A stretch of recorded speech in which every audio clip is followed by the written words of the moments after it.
வணக்கம். எளிமையான கழித்தல் செய்வது எப்படி? ஓகே, கவனி.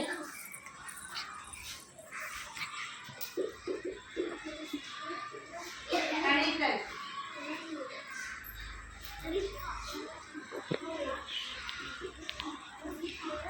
கழித்தல் குறியீடு என்னது?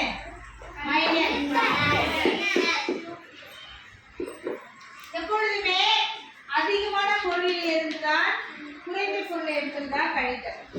புரியுதா? குறைந்த பொருள் இருந்து அதிகமான பொருளை எடுக்க முடியாது. அப்போ முதல்ல மேல இருக்கக்கூடிய நம்பர் வந்து என்ன பண்ணணும்?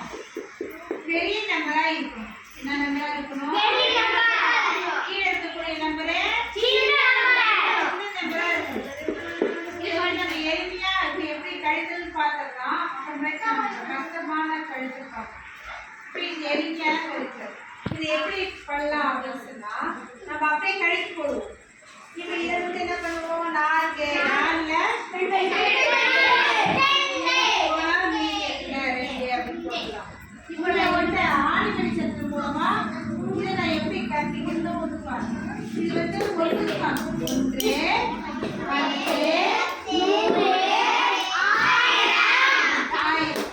இப்போ கவனி. இப்போ இது என்ன? இந்த நம்பர் படி.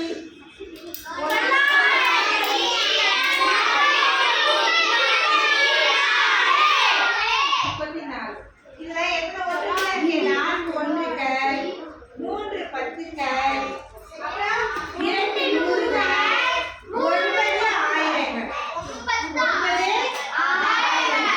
9234. இப்ப கவனி. இதுல பாரு, இதுல 1 10 100 1000 10000 லட்சம் 10 லட்சம் 10 லட்சம் இருக்கு. இதை வந்து இப்போ இந்த நம்பரை முதல்ல இந்த மேல இருக்கக்கூடிய நம்பரை நம்ம இதை மணியின் மூலமா வைக்கிறோம். முதல்ல என்ன இருக்கு? எத்தனை ஒன்றுல இருக்கு? அப்போ இந்த பக்கம் எல்லா மணியும் வச்சுக்கோங்க. 4 ஒன்றுகள் 1 2 3 4 ஒன்றுகள் எழுதுமா? அடுத்து பாரு 3 10கள். எத்தனை பத்துகள்? 10 இட மதிப்பு. இருக்கக்கூடிய மணிகள்லாம் 10. இப்போ 3 10கள் வச்சுட்டோம். 1 2 3 10கள் வச்சுட்டோமா? அடுத்தது பாரு 2 நூறுகள். 2 நூறுகள். அடுத்தது பாரு 9 ஆயிரம்.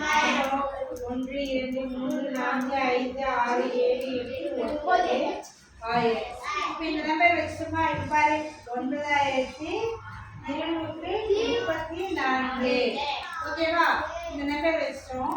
இப்போ கழிக்கணும். என்ன கழிக்கணும்? முதல்ல ஒன்றுகள்ல பாரு என்ன இருக்கு? 2 இருக்கு. அப்போ 4ல 1 2 போயிடுச்சு. 1 3ல ஒரு 1 மட்டும்தான். 3 10ல ஒரு 1 10 எடுத்துக்கோங்க. அடுத்து பாரு 1000ல 0. 0க்கு நம்ம என்ன பண்ண தேவையில்லை, மணிகள் கழிக்க. அப்போ வந்து அடுத்து பாரு 9 ஆயிரங்கள்.